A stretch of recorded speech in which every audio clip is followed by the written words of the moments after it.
My site is an Amazon Robotics sortable fulfillment center. We'll explain what all of that means, I promise. And we employ more than 3,000 people. In fact, across the US alone, last year, Amazon created more than 400,000 full-time jobs. Now I'd like to introduce you to our co-host. Hello, everyone. My name is Reagan, and I will be your co-host today. I'm broadcasting out of LJ9 in Edison, New Jersey, quite a long way from Kenosha, Wisconsin. My site is also an Amazon Robotics sortable site, and we are one of 10 fulfillment centers in the tiny state of New Jersey. We are small, but mighty. Now I'm going to send you on a quick trip. We're going to head down south to my friend in Texas. Thanks, Reagan. Hey guys, welcome to Q2. My name is Hannah. I'll be one of your tour leaders today. Now our site is an Amazon Robotics sortable site. So that means we're going to be opposite from George. We handle items that are about a microwave size and smaller. And we get the help of these really cool robots over here. We'll get into that in just a little bit, but for now, we're going to take a trip up to Massachusetts. Hello, everybody. My name is George, and I'm coming to you from historic Fall River, Massachusetts. Now, this particular site, like Hannah said, is the opposite of what her site is. This is called a non-sortable traditional fulfillment center, which means we're shipping items that are well about microwave size and larger, and most of them much, much larger. But I'm going to go into a lot more detail about that in just a little bit. Now I'm going to go ahead and send you back to the cheese state. Yes, very proud of our cheese. Thank you, team. Well, now you know who we are, where we are. Let us know where you're watching from today. Use that question mark box on your screen to drop a hello. Let us know. While you find that question box button, we are going to wave goodbye to my friends. Bye. Not to worry, we're going to catch up to them very shortly. Now, I have multiple screens, so I'm just going to look away so I can see that question box, okay? We have, students from Mrs. Miller's class at Lakewood. Welcome, Mrs. Miller's class. Middletown, Delaware. Scott Wallace. Welcome, Scott Wallace. Lisa in Bakersfield, California. All right, so far, we have Boulder County in Colorado. Welcome, Colorado. Do we have any international guests? Okay if we're a US tour, but let's see. Roanoke, Virginia, ECPI University. I know I mispronounced that. I apologize. It's my Wisconsin accent. Okay, so now you know where that question box is. Whenever you have a question during the tour, drop it in that same box.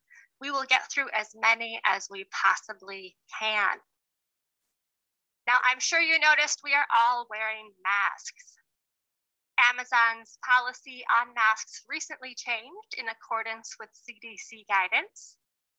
All employees on site are now required to wear face masks, regardless of vaccination status. We understand the masks muffle our sound, but they are for our safety and the safety and well-being of our coworkers. Now, if this is your first tour since you've been on an in-person tour, maybe you're on one of those, things today are going to look a little bit different. Hopefully, you'll see some of the other measures we have put in place since the onset of the pandemic. Now, I'm sure you're all ready to get excited, so let's get started by watching a video. This is going to give you a brief history on where Amazon started compared to where we are today. Now, if the video goes black or doesn't play, just refresh your browser and it should come right back on. Enjoy. The Amazon you know today does not look like the Amazon we used to be. In 1995, Amazon exclusively sold books online. Every order was carefully packed in a small Seattle, Washington garage, then hand-delivered to the post office for shipment. At the time, Jeff Bezos hoped that one day, Amazon would be big enough to afford a forklift.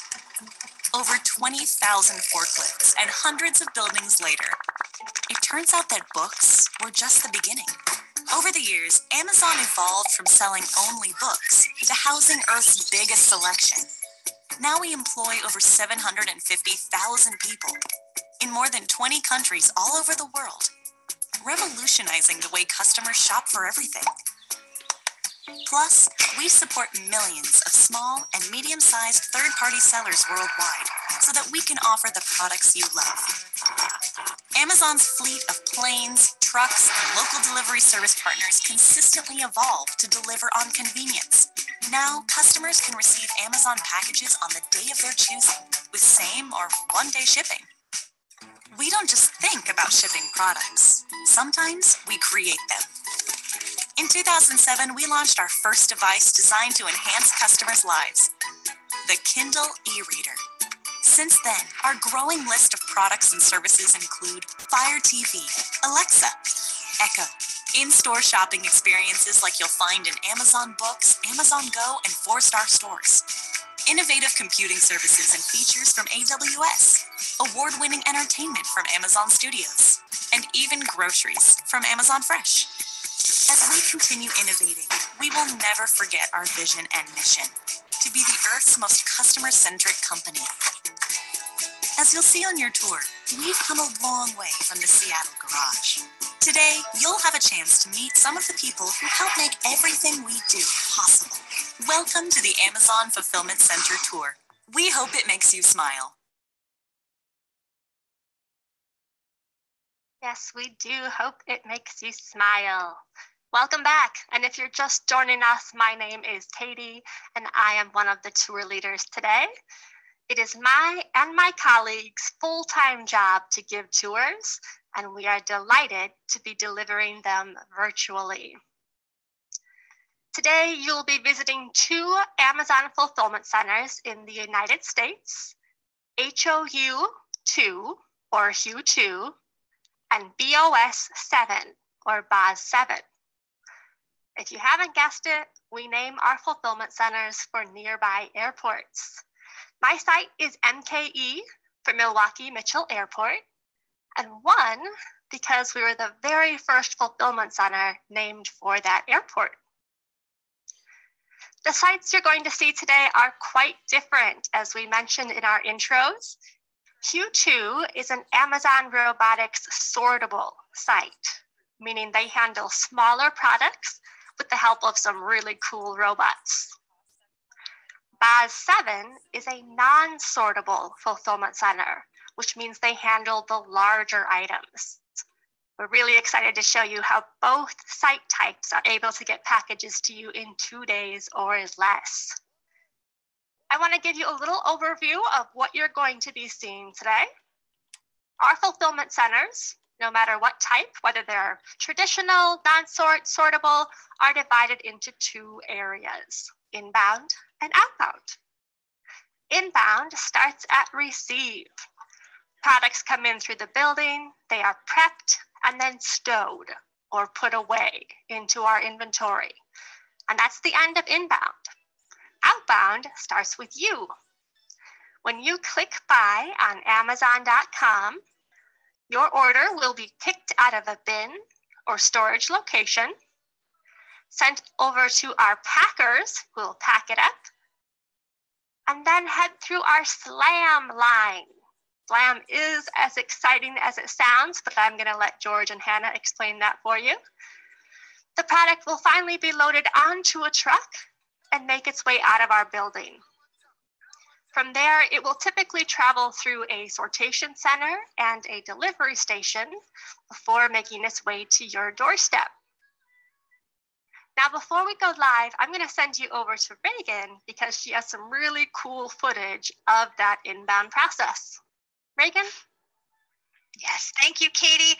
We are going to head right to the beginning in inbound, where it all begins, right here in our inbound yard, where trucks will be arriving to our buildings by appointment. Now, these trucks will be arriving either from other fulfillment centers or directly from our vendors. In fact, almost 60% of the items that are sold on Amazon are coming from small and medium-sized businesses. And a lot of those items are stored right here inside our fulfillment centers, or FCs for short. Now, once those trucks arrive, they're going to be unloaded by our employees in this area. Now, employees here, they operate some pretty heavy machinery. They're going to be operating what we call pit machines, or powered industrial trucks, or a really fancy way of saying a forklift. Now, due to that forklift traffic in this particular area of the building, this is the one place on our tour that we can't get to live. But not to worry, we can still show you what's happening. Now, items that arrive at our building will be in either cardboard boxes or inside plastic totes, very similar to the ones that you've just seen. Now, those totes in this footage are black. On our tour today, they're going to be yellow. There's really no difference. It's just a different color. Now, those items are stacked up on pallets, so they're easier to move around in this particular area. Now, if those items are good to go, they're ready to be placed on our shelving units. They're going to be taken directly to our stowers. But if those items need a little extra attention, they need a little extra work before they're ready to go on our shelves, they're going to be taken to our receive line and loaded up onto a triple-decker conveyor and sent to our employees working at ergonomic workstations. And what's going to happen here? They're going to be able to take one of those boxes off of that conveyor, place it on their workstation, scan that package, and go ahead and open it up. They'll then be able to check out those items, and they'll do what we call a six-sided check, which is our first quality check to make sure that item is undamaged. It arrived to the building in new condition. And once that's confirmed, she's going to go ahead and scan that item and place it inside one of those plastic totes and send it on a conveyor up to our stowers. Now, if items come in, say a fragile item comes in and it needs to be bubble wrapped, when she scans that item, her computer screen will tell her what needs to happen with that item. So if it's fragile, it needs bubble wrap, a message will pop up on her screen. She'll be able to bubble wrap that item, take care of it, scan it, and place that completed item inside that plastic tote where it's going to head up to our stowers. And that is where we are headed next. Since we just saw a smaller item, we're going to be heading to my friend Hannah, who's going to show us how we put away and move some of those items around.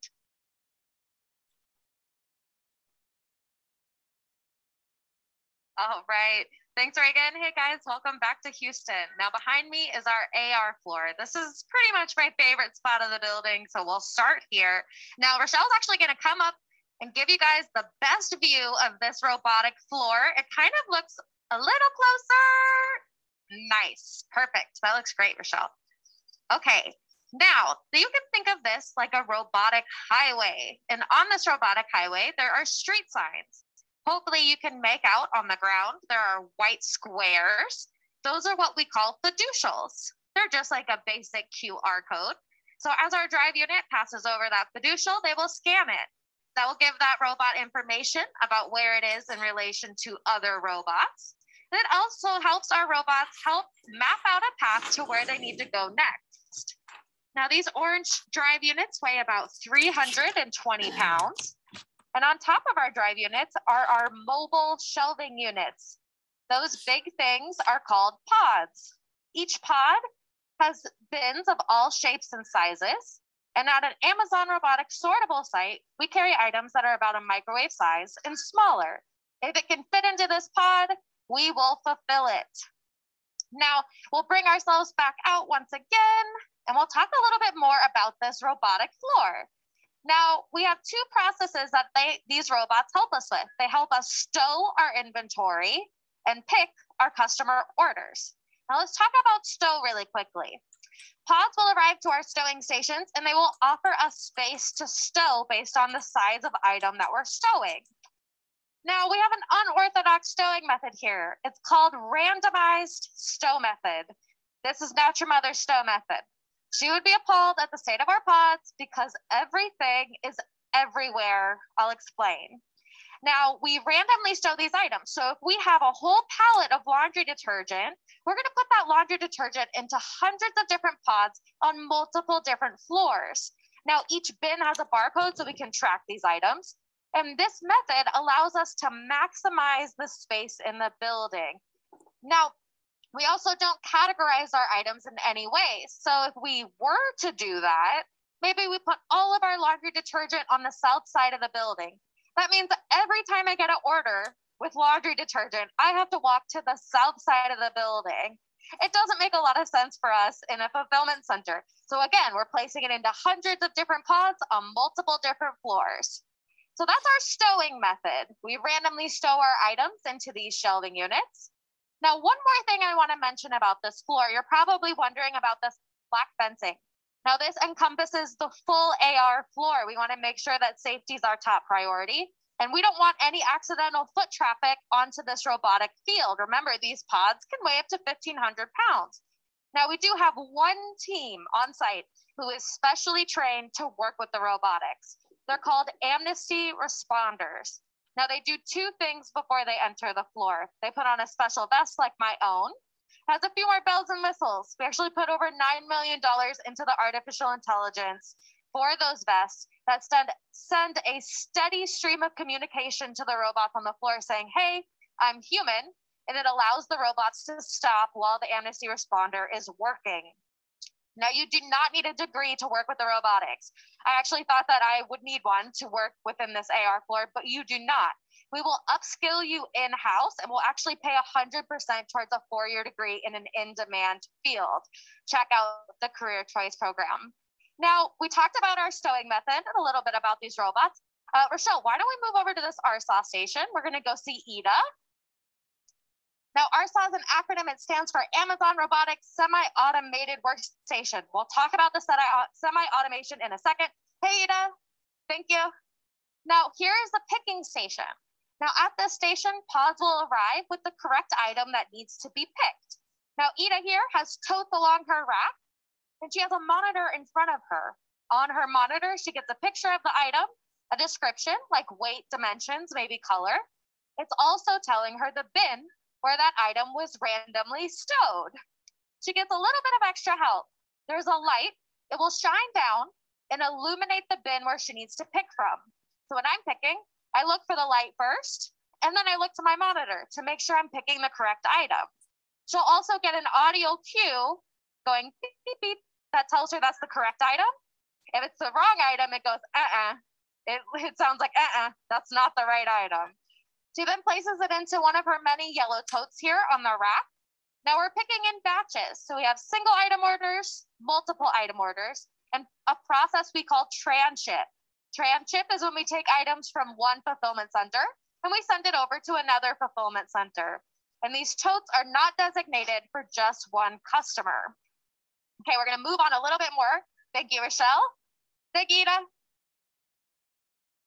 Okay, now here's the semi-automated portion to this process. We're taking away a manual process from our picker. So when her totes get full, she pushes them into the machine. A platform will take it up and over and onto the central conveyance system. Simultaneously, we have empty totes feeding into the machine. It will take an empty tote up and over to Ida, so she always has a tote to pick into. So we're taking away that manual process with this platform. It just goes up and down just like an elevator, but it makes the picker's life that much easier. Okay, we've talked about our robots, our stow, and our pick process. It's time to move on to a non-sortable fulfillment center. So George, over to you.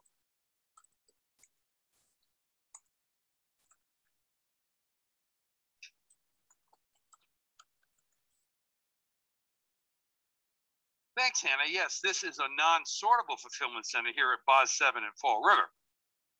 Now, what does that mean? Well, if we take a look at the racks to my left over here, you'll see a lot of items that could come from Hannah's building too. There's some large packages of diapers I can see over there. There's some, 50-pound bags of dog food. There's some garden lawn spreaders up there. Those items could all be shipped from Hannah's building because they all fit on our conveyor system. the conveyor can sort them. That's why she's called a sortable fulfillment center. But most of the items we have here are either too wide or too long to fit in the conveyor. They would jam it every time with the twists and turns that a conveyor makes. I'm talking about things like maybe a 15-foot rug, a 12-foot ladder, or a canoe, or a kayak. See, things here, we ship items that are microwave size and larger, whereas Hannah's building, they're microwave size and smaller. Now, you can see below us here, you're going to see some machines driving around. And we need this kit equipment, powered industrial trucks, in order to do our job here, to be efficient. We have over 300 pieces of that equipment. I'm going to step out of the camera frame for a moment. And Katie, who's running the camera, is going to show us, we've got a piece of equipment down here now. That piece of equipment that this driver is driving is called a tugger. And basically, that's what it does. It's going to tug these cages. These are empty cages. A picker has already filled them with items, and they were taken to the pack department. Now they're empty, so they're going back to where a picker could go ahead and fill them again. And that tugger is just one of the many machines that we have here.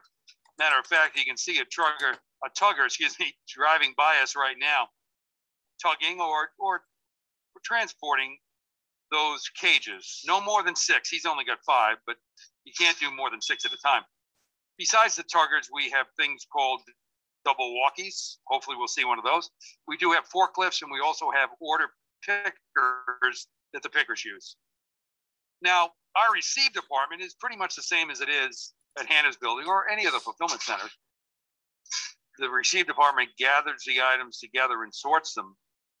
The big difference here is what they do is they put them on pallets, like you can see below me. Only one item per pallet. And then they wrap them in shrink wrap so they don't fall during transit or fall when they're up there on the shelves. And they're dropped at the end of this racking system. Matter of fact, Katie, can we move that camera forward here? Katie can't see over my shoulder, but I want you to see this machinery in operation. Now, there is a picker that you can see, and you can see that picker, he's picking the item out of the 4th level. Now, watch when this picker turns. You can see they have the cage, and it's pretty amazing, right? They ride that cage all the way up. Now, look at the picker. You'll see the picker is wearing a harness as they turn down that other aisle.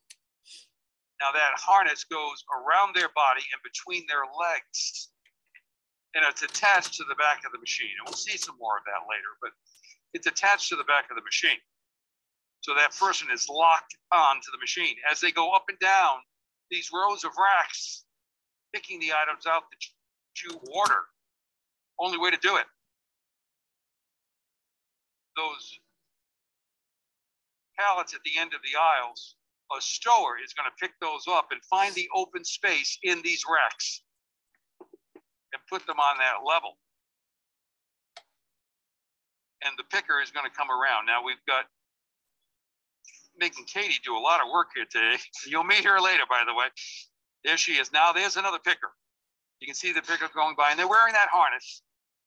Now that harness is actually what we call part of our PPE systems here. That stands for personal protective equipment.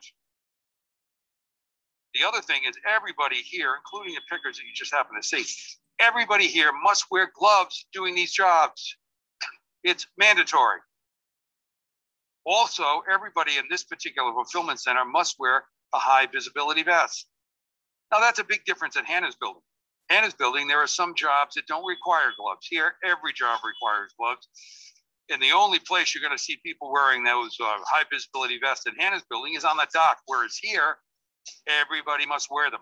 We do that in a non-sort because it's imperative that the drivers of these machines are able to see the pedestrians walking around, as well as to see each other. You see, safety is number one at the Amazon, and it trumps everything in the building. And you might ask yourself or think, well, what happens if I lose my gloves and I'm an employee here? Or maybe my vest gets ripped, or it's just so soiled that, it just looks so dirty and shouldn't even be wearing it. Well, it's simple. all you do is go to one of the many vending machines sprinkled throughout the building. You'll go to that vending machine and take your badge, swipe it, punch in the code number. You can get a brand new pair of gloves or a brand new vest or eye protection or ear protection, even our plastic yellow safety knives. These knives that we use in order to open all of this corrugate that you see, those are in the machines too. And of course, they're free of charge. We provide them for the employees. Matter of fact, we urge them to replace whatever they need when they feel a necessity. Something is too worn or something really is too dirty, replace it. Just go get some free gloves or a free vest or whatever it is else you may need. Now, we have I'm going to step out of the camera frame one more time. And you can see now there is a picker that just unattached themselves from that harness, but you can see a good look at their harness there. And at the back of the machine, you might not be able to see it, but the attachment is swinging behind them. Now, when he gets back on that order picker to do some more picking, he's going to have to reattach himself to the back of that machine. And they'll have a brand new cage empty, and then they can go ahead and continue to fill other things. Now, one other thing I want to point out is you and I are standing on the mezzanine right now, and we're even with the 5th level of those racks. There's actually 7 levels, so there's 2 levels above my head. And it goes up to, well, gee, almost a little over 40 feet at the very top of those racks. But you happen to see the picker. Remember, the picker wears a harness and goes up and down those aisles, but they're locked onto the machine. The stower, who's going to pick up these pallets with a forklift and then raise that forklift up and slip the pallet into an open bin, they stay on the ground. They're not required to wear a harness that hooks onto the machine. Only the picker is required to do that. Now, one set picker, and again, I'll step out one more time, Katie. There again is somebody that's unhitching, getting off their order picker, and they've got, again, items on their in their cage from picking, and they're going to go ahead, get a brand new cage. Now, when that cage gets full, when the picker decides, hey, my cage is full enough, they're going to drop it off for the pack department. So the item can be packed in a box in order to get to your home damage-free.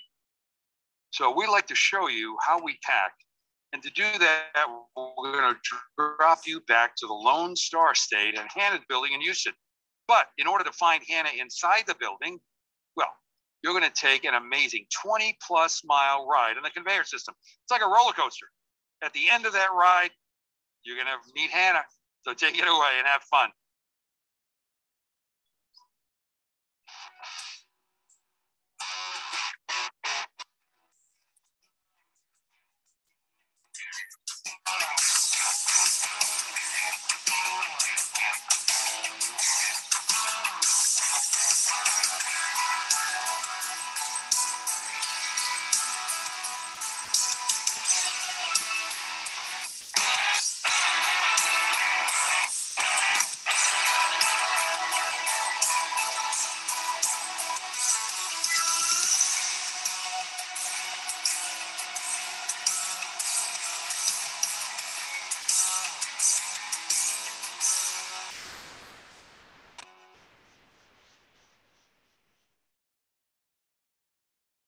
All right, guys, we've made it back to a pack station. Now, this is one of our single pack lines. We've got a double-decker conveyor here. On the bottom, we'll place our ready-to-go packages. They're going to go on to the next step. And then on the top, we have our yellow totes. Remember, we were picking our customer orders with Yida, and they're set all the way over here, over 26 miles of conveyance, all the way to a pack station. Now, the first thing that you're going to do is put on your PPE. These are required at the pack station. Of course, you can take them off as soon as you're done here. So we pull a tote off of the line, and there is a scanner sitting at the back of this rack. It is scanning the barcode on the side of this yellow tote. So we use barcodes on each side so we can track the items as they travel around the building.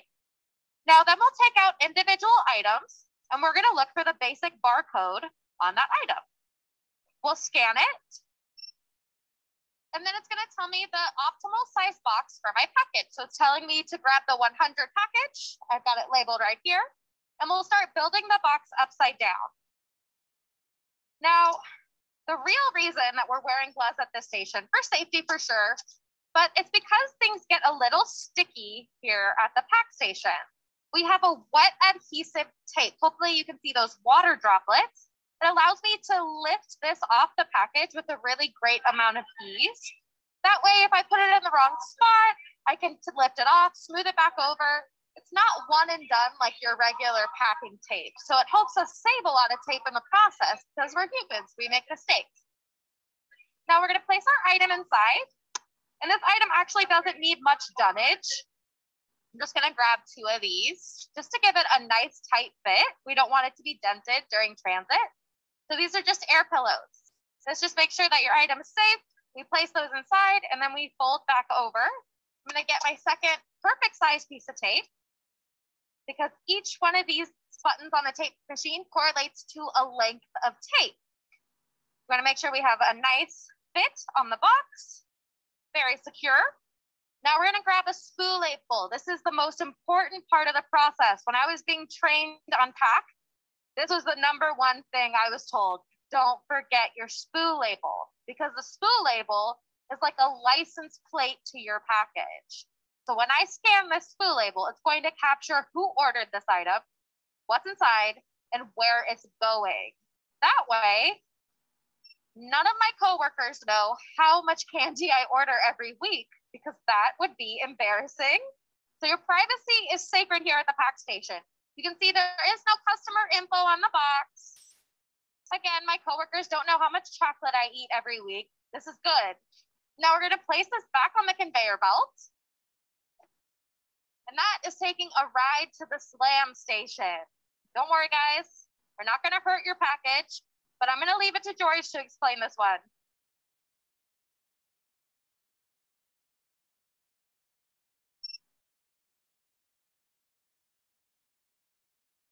Yes, this is the slam line. And in the slam machine, these packages are coming from, well, for instance, where Hannah was in pack department. And it's coming up here. Now, I know that slam sounds a little ominous. Sounds like the WWE. Well, it's not. It's not an action word. It stands for scan, label, apply, manifest. This is where we're going to be putting the name, the address, all that shipping information on a label, placing it on the box. Now, there are 2 parts to a slam machine, the front and the back. We're going to look at the front first. Now, here we go. We got some packages coming. Here's one coming right now. Now, watch. You're going to look for a flash of light. Watch this. See that flash of light? It's a laser. Comes another one. That's a laser. And that laser is searching for what Hannah mentioned, which is the spool label. Because embedded in that spool label is all that shipping information. So what it does is it searches for the spool label. It captures that information, and then it sends that information to the server. And the server, in 1 second, sends that information to the back part of the slam machine where the printers are. And then the printers will go ahead and descend and place that label on the box. Now, there are another aspect to this front part of the slam machine I want to mention. Right here, where the laser hits, this 36 inches of conveyor, this small piece here, again, where the laser hits, is a scale. See, we're going to weigh all of these boxes that come through the slam machine. We're going to weigh them. Why would we do that? Why would we weigh the boxes? Well, what is that going to do for us? Well, I'll tell you what. I'm going to explain that in just a couple of minutes. But now Katie is going to move the camera, and we're going to take a look at the back part of the slam machine. Now, here are the printer heads, and there's 2 of them. Now, they do exactly the same thing. They just go ahead and alternate. And when that box gets perfectly positioned under the printer head, which is this red part right here, that printer head descends and places the label on the box with a puff of air. doesn't slam it. It just puts a poof of air. Like I said, these go ahead and alternate. Okay, we've got a box coming right now, so you can get a chance to see this. Here we go. Right here. There it goes. It descends, and it places that label carefully on the box. We got another one coming. Show you that. Went through the front part. 1 second later, it gives the information here. Here's the front. There we go. You can see that it descends down and places that label right in the box. Now, I mentioned to you that we also weigh the boxes at the front part of the machine. Okay, you may have guessed, but we know the weight of every single item in the building. We know the weight of every single box in the building. So we know what your order should weigh. Now, if it weighs too much or weighs too little, well, it's going to get a label from the printer head, but it's not going to have the name and address. It's going to have a label on it that says KO, and KO means kick out. We're going to have to go ahead and take that box, kick it off the line, because we have to figure out why we couldn't print the shipping information. And we're going to go ahead and take a look right here. This is another line that's active, just like the one we just looked at. And you can see the line on the far side. That's the main conveyor line. All the boxes that successfully pass through this slam machine that we just showed you, they continue on here. Now, if there's an issue and we get a kick out, then that comes on this very short conveyor line right here, and it ends up where there is a computer station right there. And standing at that computer station, that she has just stepped away from it, so she's not here right now. But at that station is what we call a problem solver. Now, the problem solver is exactly, that's what their job is. They're going to solve the problem of why we couldn't print the shipping label. They've got far greater permissions than other associates. They can do the detective work and figure out what went wrong. And then they actually have the permission. They'll take that permission and they'll print the label themselves. They'll print the label and place it on the box like this. Here's a kick out right here. Kind of heavy. See if I can see what it is. Oh, it's a roll of drawing paper, actually. Pretty heavy thing. This is a kick out, and it came on this line, and it stays right here. Now, the problem solver will print the label, do the detective work, and then take this and just push it right back on the conveyor line so it goes to the next stop in this journey of an item through our building.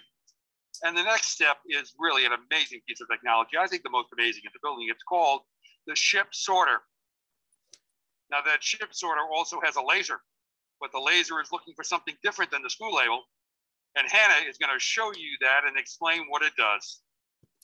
Thank you, George. Okay, guys, we're coming from the slam line, and we're going up under a giant laser. It's right there in the distance. That laser is looking for the shipping labels that we just applied at the slam station. So we don't need the spoo anymore. Now we've got our shipping labels. We know where these packages are going. So that laser will capture that information and then send it to the shoes on our conveyor belt. They're different than the ones on your feet. These shoes are a mechanism to push these packages down the correct chute. We have over 30 chutes along this conveyance, but we're going to get you a nice close look. So keep an eye on these packages. The black shoes will come out at the precise moment that they need to go. Now, we have over 380 fulfillment centers globally. And of all of them, we all ship globally. So these packages could be going right down the street in Houston, Texas, or they could be going across the world. They could go to Italy, France, Spain, or maybe just Florida. It all depends on what you ordered and how we need to get it to you. Now, you might notice some packages along this conveyor belt that don't have an Amazon smile on them. I actually have one coming right here. There's no Amazon branding right there. That is what we call a SIOC. It stands for Ship in Own Container. So when that item entered the building, we tested it to see how sturdy it is. If it's just as strong as an Amazon smile box, then we're not going to put any cardboard or tape on top unless you request it for privacy. We'll simply put a spoo label on it and send it on its way. Now, that's helped us reduce over 1 million tons of cardboard waste in landfills, and we'll continue this practice. We're also working with our third-party vendors to reduce redundant packaging. Maybe the zip tie that you didn't need or the plastic wrap that was unnecessary. We're going to work with them to reduce their own plastic waste. Now, these packages are taking a ride down this conveyor, down a twirly slide, and directly to the outbound dock. Now, George is waiting for you there now. So I'm going to throw you back on the conveyor belt and y'all enjoy your ride.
All right, now we've arrived at the last step in this journey of an item through one of our fulfillment centers.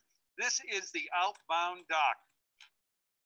Now, you can see behind me here, below me, there's lots of dock doors. Most of the dock doors are open. There's a couple that are closed. There's one there and there's one over here. Right away, when you see an open dock door, then you know right inside that door is a trailer. And invariably here at Pause 7, that means a 53-foot trailer, probably 99% of the time. Now that trailer backs up to the dock door. And then our employees will actually go outside and lock that trailer onto the building. Actually lock it so it can't pull away. We do that because we don't want it to leave before we're ready for it to leave. We don't want it to leave with maybe a piece of equipment in there or one of our own employees. So we lock it onto the building. Then our employees will open the inside dock door and then open the trailer door, and they'll begin to load that trailer. And as you can see, we've got a lot of cages below us here. Those cages are full of orders and will be loaded inside the trailer. We have another section of the dock that we really can't see from this vantage point. That particular section, they load boxes individually inside the trailer. They'll go inside the trailer on a conveyor. And then our employees will build walls inside that trailer for strength, durability, so that those walls don't come tumbling down when that trailer is in transit. Think of it like that old game Tetris, if you ever played that. We're fitting the boxes in particular places for strength. And we'll keep building those walls until the trailer is full, or the trailer is full by us putting these cages on the trailer full of items. Once the trailer is full, our employees will close that trailer door, close the dock door, and then they'll unlock the trailer from the building so it can pull away. Now, I'm going to step out of the camera frame one more time, and Katie is going to show us. You'll see a few people down there on the dock at the moment. There's a jam in the line. You can see right below us there, there's a lot of packages on that conveyor line. So we got half dozen people that are trying to clear the line behind us. You can't see it from here. But you might ask yourself, again, where are those trailers leaving? I mean, leaving from here to where? Well, they could be going to, well, UPS or DHL, United States Postal Service. More than likely, though, they're going to one of our smaller delivery sortation centers. There, the items will be resorted by our employees. Now they're ready to be picked up by one of those large Amazon van-looking trucks. You know, the ones with the blue smile. You see them on the highway in your neighborhood. They're going to pick those items up, and they're going to deliver them to your home. Now, look, you're looking on the dock here. we're kind of a busy day for us today. Now, you may have an item out there yourself. Maybe you've got a canoe or a kayak you ordered, and it's being delivered from Boz 7 here in Fall River. Now, we've got a lot of employees on the dock. Like I said, we've got about 6 or 8 of them, actually. They're trying to clear that jam. I can see it way, way, way down the line. And we hired a lot of employees over the holiday season, and most of them have stuck with us and are continuing their employment with Amazon. Amazon's minimum starting wage is $15 an hour. Now, the average is 18, but the minimum is 15. But that doesn't really tell the whole story, because you're also eligible for your health, dental, and vision on day one. You don't have to wait 60 or 90 days like most companies make you wait to give you benefits. Here, day one, you're covered. In addition to that, of course, we have those incredible education benefits where we pay 100% of the cost of the tuition and fees and the books associated with getting your associate's degree or your bachelor's degree. We also offer 20 weeks of paid parental leave, 20 weeks of paid leave. So we want to thank you for taking the journey with us today, and we invite you to come back on another tour. If you come back on another day, you'll see a different fulfillment center that could be, on the floor in New Jersey or Tennessee or other parts of the country. You'll see something different. Like my friend Katie, who is a host today, when she's on the floor, she would be showing you something called a robotic arm, which is kind of a neat thing to see. So please come back and take another tour. Tell your family and friends too. We'd love to have them come on a tour with us. Right now, what we're going to do is I'm urging you also, go ahead and put those questions in the question box. We love to have tough questions. Challenge us. And I'm going to send you on back to Wisconsin, back to Katie. Thank you so much, George. Thanks, Hannah. Great tours as always of Boz 7 and Hugh 2. As George said, please get your questions in those question box. We love to play Stump the Tour Leader. George especially loves those hard questions. So keep them coming. While we get to a good spot for Q&A, we're going to do a little bit of trivia, all in fun and games. Let's bring up the first question, see what we have for us today. What are the 2 main areas of a fulfillment center called? Bow and stern, inbound and outbound, input and output, storage and shipping. Now just click the white bubble next to the answer of your choice. We'll give you guys a little bit more time here. If you remember, I talked about this way at the beginning of the tour. I know that was a long time ago. Okay, it looks like we've got most of our votes in. Let's go ahead and close that poll. We'll look at the answer. And you all are right. Yes, inbound and outbound. Those are the 2 main areas. Good work. All right, let's bring up another question. Which of the following is not a real Amazon job? Problem solver, safety angel, sandwich maker, or water spider? And we talked about a few of these. So take your best guess. We're split 50-50 right now. So let's get more votes in. Try to tip the scales one way or the other. I'm going to give you a hint. Reagan talked about one of these in the inbound video. George talked about another at the slam line. Okay, it looks like most votes are in. Let's close that poll. We'll bring up the answer. Ooh, 67% of you got it right. Yes, sandwich maker is not a real job here at Amazon, even though we would all really like it to be. All right, good work on trivia, guys. I think Hannah and George are in a good spot for Q&A. So let's bring everybody back on screen. We'll bring back Reagan, Hannah, and George, and I'll hand you over to Reagan to moderate hopefully a lively Q&A. All right, yes. Thank you, Katie. We are going to start this Q&A with a pretty fun question, and I'm sorry, I'm going to be a little greedy, and I'm going to take it because it's a fun question. It's one of my favorites. What's the difference between a non-sortable FC and an AMXL? Ooh, someone knows their Amazon lingo.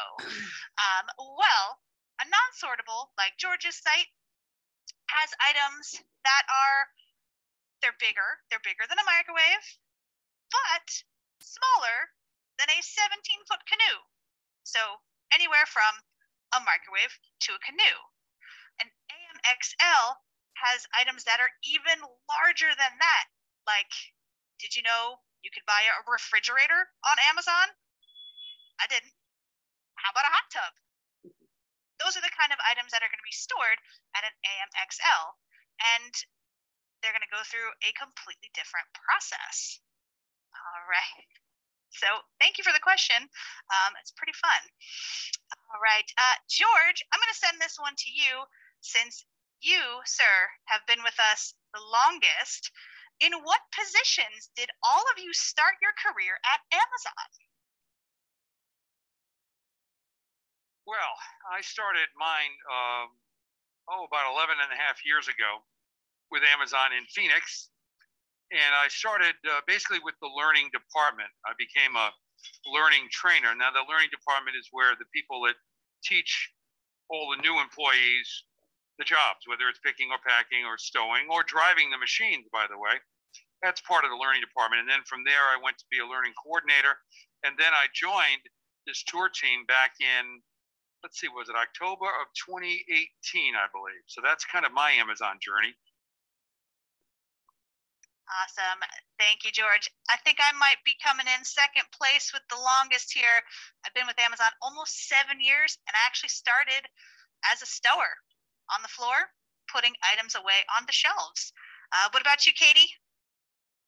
I started as a tour leader. This has been my home for the past 3 years. How about Hannah?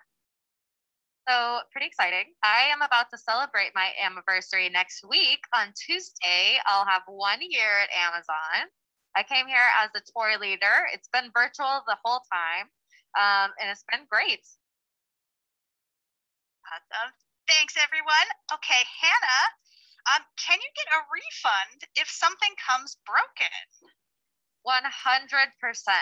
Yes. We have an awesome customer service. It's next to none. Hands down, you will always get that refund, and we will make it up to you. So always reach out to customer service if you have any problem with your order at all. Maybe it's just the wrong color. We will replace it. Awesome. Thank you, Hannah. All right, Katie. So since the pandemic, what kind of challenges have you seen in your building, and how have you dealt with it? So challenges came in many forms. One, it was getting our employees and our sites ready to be socially distanced, to do mandatory temp checks on the way in. We had testing on site. So a lot changed in that way. A lot of those protocols are still in place in accordance with guidelines from the CDC. As for supply, a lot of people ask about that, and I'm not on the floor every day, but I personally didn't see a difference. I know we're hiring quite a few more people to help fill demand, but as for are we missing items, are we not getting enough, I haven't seen anything like that. I hope that answers the question. Awesome. Thank you, Katie. George, this is another question for you. Have you ever driven one of those pit machines? And if you have, is it really scary? Well, I have not driven any of the pit equipment. I don't think it's really scary, though. I know that there are some people, though, that we hire because when you start with Amazon, you don't select the job you're going to be doing. You just kind of slot it into that job. Every once in a while, we get somebody, for instance, on the machines that don't want to do it at the get-go, or they think they do, and then when they actually get out there in their training, they decide not to, and we'll move them into maybe being a packer or working on the dock. So, but I've never heard people say it's scary. Most times people think it's really a lot of fun, but I haven't experienced it myself. Oh, well, thank you, George. Hannah, when you were by the robots, everything looked a little crazy. Do items ever get lost? It's a controlled crazy. So our computers are tracking every item as it moves around the building, with an exception. We're human, we make mistakes. Sometimes we'll take an item out and put it back in the wrong place. But we have a fix for that. We have a whole team on site who's dedicated to what we call counting, called ICQA. That's our quality assurance. So what they do is they look at the health of our bins. Are the things that are supposed to be there? If not, let's see if we can find out where they went. So we do that all day long. That's just a part of our process, just like stowing, picking, packing, counting is just as important. Awesome. Thank you, Hannah. Katie, looks like we have time for one more question. Excuse me, everyone. It's late in the day, getting a little tongue-tied. Apologies for sticking with me. It's been a long day. I know. It has been a long day. Thank you, George. All right. Well, Katie, this last question is for you. What is your policy for hiring individuals with a disability? Oh, thanks for sending that to me, Megan. I'm actually hard of hearing, so this question is important to me. Amazon, of course, is an equal opportunity employer. We encourage everyone to apply, and we'll work with our employees to get them into the job that's best for them. If that means maybe you don't climb ladders for pick and stow, we'll try pack. We'll see how that goes for you. Amazon also provides so many accommodations. One is my headphones. I have special wired headphones to make sure it blocks out all of the extra noise so I can hear what everyone's saying on the tour. Thanks, Reagan. Awesome. Thank you so much, Katie. Real quick follow-up. Last question, I promise. Can I come work with you?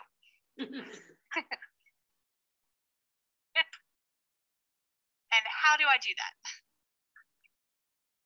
Oh, is it for me? Yes, that was the question. That was the follow-up question. Can I come work with you? And how do I do it? I'm sorry. Yes, please do come work with me. The more the merrier. I can always use more friends. Visit amazondelivers.jobs. You'll find career paths on there, not only warehouse positions, but also corporate positions. So yes, please come on over to Kenosha. Love to have you. Awesome. Thank you so much, Katie. And with that, we are out of time. If you do have any other questions or you think of more questions later, you can always check out About Amazon to find out so much more. Now, before we end our tour today, we have a huge favor to ask of you, our audience. When our tour ends today, you're going to be given the link to a survey. I know, but bear with me. We love to hear what our audience thinks. So let us know. Let us know what you thought of our tour. Let us know the things you liked. Let us know what you want to see. We always look to make changes based on what our audience wants to see. And the only way we can do that is if you let us know. So take that survey for us. Wink. Now, a huge shout out and a round of applause for our camera crews at Boz 7 and Hugh 2. Katie and Rochelle, you always make us look absolutely amazing. We could not do this without you. And from all of us, from LGA 9, MKE1, Boz 7, and Hugh 2, thank you all so much for joining us today, and enjoy the rest of your day. Bye, everyone. Bye, everyone. Bye. So long.